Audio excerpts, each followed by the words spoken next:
Kita cerita kalau ada masalah apa, kita doa ke Luang Po Jet. Luang Po, hari ini saya ada gini gini gini cerita. Mohon bimbingannya supaya yang saya lakukan bisa berjalan seperti ini, supaya dilancarkan. Semoga hal-hal yang baik datang ke dalam hidup saya. Jadi bukan dengan minta-minta seperti itu. Nah, nanti ya teman-teman akan melihat perbedaannya.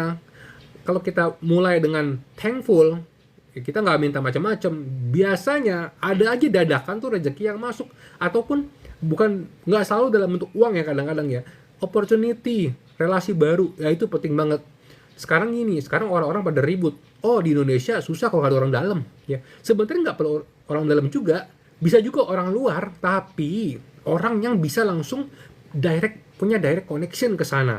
Mungkin kita nggak akan bisa langsung dapat orang dalam gitu, karena kita tahu ini adalah di negara Asia Tenggara itu udah biasa. Nggak cuma di Indonesia hal-hal seperti itu, di teman-teman luar negeri pun, negara-negara Asia Tenggara banyak yang begitu.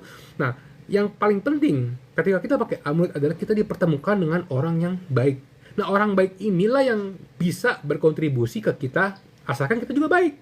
Makanya saya bilang tadi, kita nggak perlu expect macam-macam, kita bilang aja ke guru, minta dibimbing supaya dapatkan jalan yang terbaik.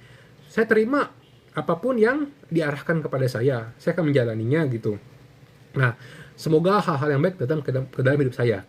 Sambil baca mantra Luang Po Jet. Karena Luang Po Jet bilang, untuk pakai amulet beliau, itu harus dibaca rutin mantranya.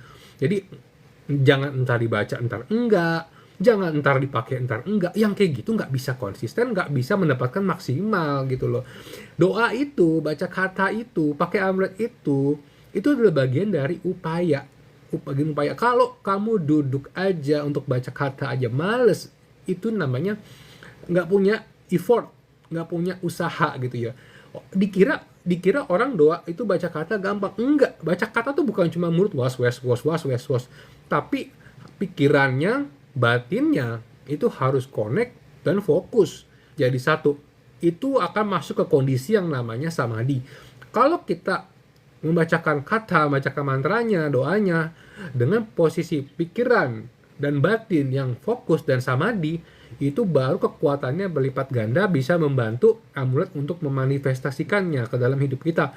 Tapi kalau teman-teman cuma baca was di mulut, apa aus tuh, apa doer mulutnya, apa tumbuh jenggot, itu belum tentu bisa terwujud kalau kita nggak punya konsentrasi yang kuat dan samadhi, niatnya yang benar. Nah, amulet ini sudah memiliki kesakralannya sendiri, jadi kita hanya perlu memberikan porsi kita gitu, porsinya dengan membacakan kata tadi. Dan jangan lupa juga kontribusinya, karena kalau kita mendapatkan